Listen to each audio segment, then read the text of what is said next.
Bom, gente, então vamos continuar aqui.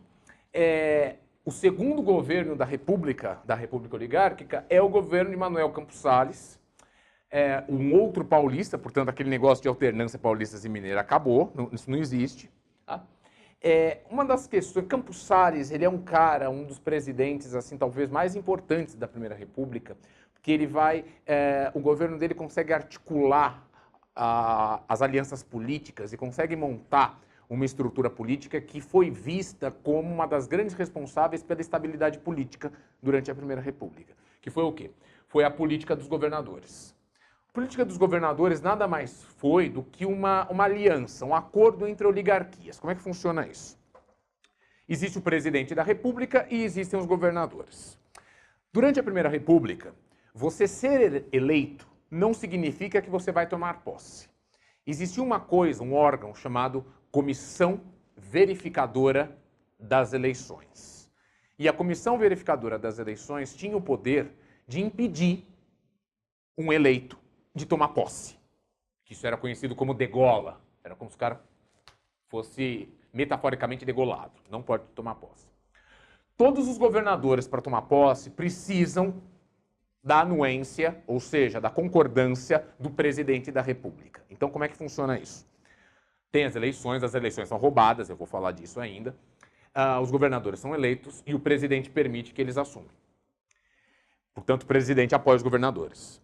Em troca, os governadores interferem nas eleições dos seus estados para garantir que apenas deputados e senadores da base aliada sejam eleitos para formar o Congresso.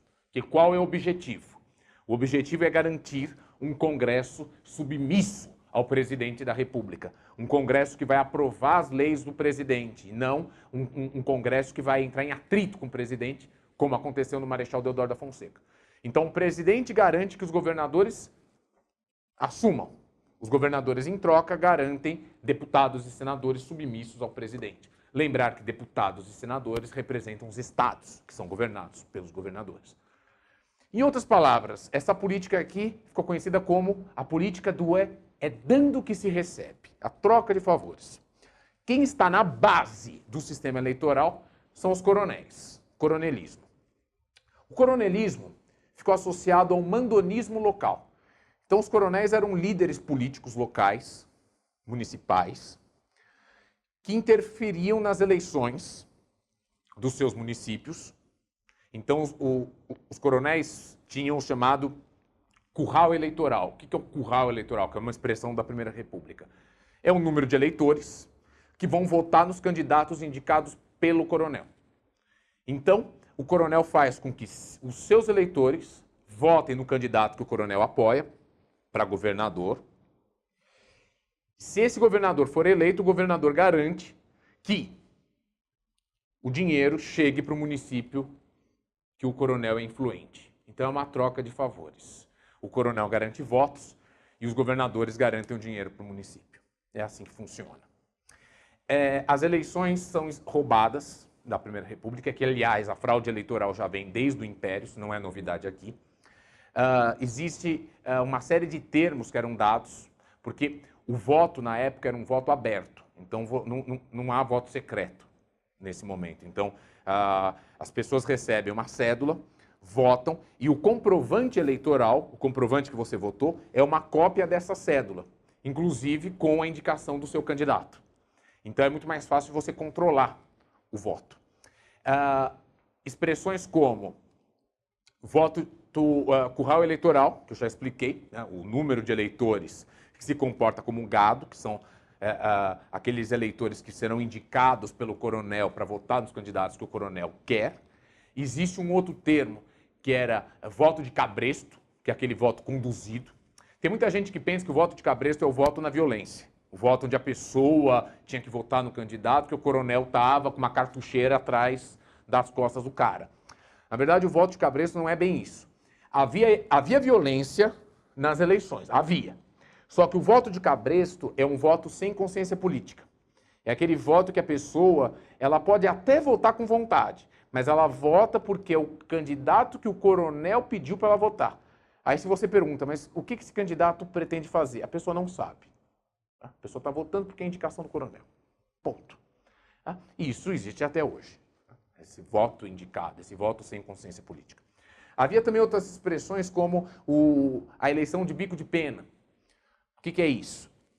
Acontecia na Primeira República dos mortos votarem. Então você tem indivíduos que já tinham morrido, só que milagrosamente esse indivíduo aparece na lista de eleitores e alguém assinou por ele. Então era um outro mecanismo de fraude, colocar nomes de pessoas que já tinham falecido para aumentar o número de eleitores e conseguir mais votos. Urnas eram trocadas, então havia uma fraude eleitoral enorme, o que permitia os partidos se manterem no poder. O Partido Republicano Paulista era só ele que ganhava a eleição aqui em São Paulo. Bem, uma outra coisa que marca o governo de Campos Salles, então, do ponto de vista político, é esta articulação com os governadores e o poder dos coronéis. De um ponto de vista econômico, antes do Campos Salles assumir a presidência da República, na época o presidente era eleito em março, todo dia 1º de março tinha eleição. Só que a posse acontecia no dia 15 de novembro do mesmo ano. Bem, o Campos Salles foi eleito em março e ele vai para a Inglaterra, para a Europa, negociar o pagamento da dívida externa brasileira com uma casa de banqueiros ingleses, conhecida como a Casa de Rothschild. Essa renegociação da dívida externa ficou conhecida como Funding Loan, um acordo que o Brasil faz com seus credores, onde o Brasil conseguiu um tempo maior para pagar a dívida externa e um novo empréstimo externo.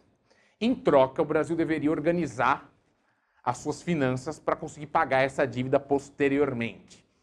Quando Campos Salles assume a presidência, o que ele vai fazer vai ser adotar uma política que nós chamamos de saneamento financeiro, ou seja, corte de gasto em tudo.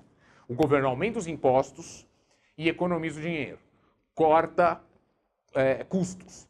Naquela época, por exemplo, o governo enviava subsídios, ajudas para algumas empresas. Isso é cortado. Muitas empresas, inclusive, faliram nessa época. Então você tem uma crise econômica, uma pequena crise econômica no Brasil no início do século XX. E Campos Salles foi um presidente extremamente impopular devido a essa política de cortes de gastos. Tanto é assim que quando ele saiu do Palácio do Catete, em 1902,